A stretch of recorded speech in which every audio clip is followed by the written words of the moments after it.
సత్యం సుందరం కొంచెం cinema చూస్తాకి late అయినా ఒక మంచి సినిమానైతే చూసా అనిపించింది.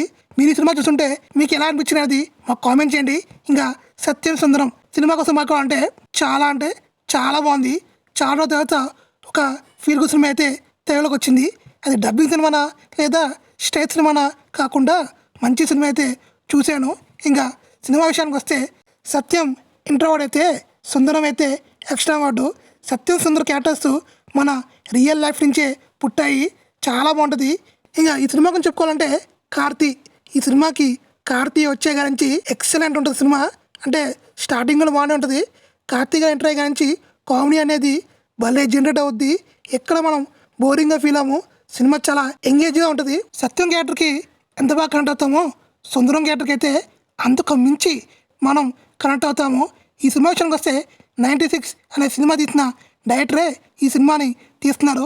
సి ప్రేమ్ కుమార్ 96ని ఎంత ఫీల్ గుడ్గా చేశాడో ఈ సినిమాని కూడా అంతే ఫీల్ గుడ్గా చేశాడు. ఇంకా ఈ సినిమా గురించి చెప్పుకుంటాకి ఎక్కువ ఏం లేదు. ఎందుకంటే ఒక సింపుల్ స్టోరీని స్ట్రాంగ్ స్క్రీన్ ప్లేతో దర్శకుడు చాలా బాగా తీశాడు. ఒక కేటగిరీ వారికి ఈ సినిమా నచ్చకపోవచ్చు. అదే మాస్ మాస్ జనాలకి ఈ సినిమా పెద్దగా కరెక్ట్ కాదు.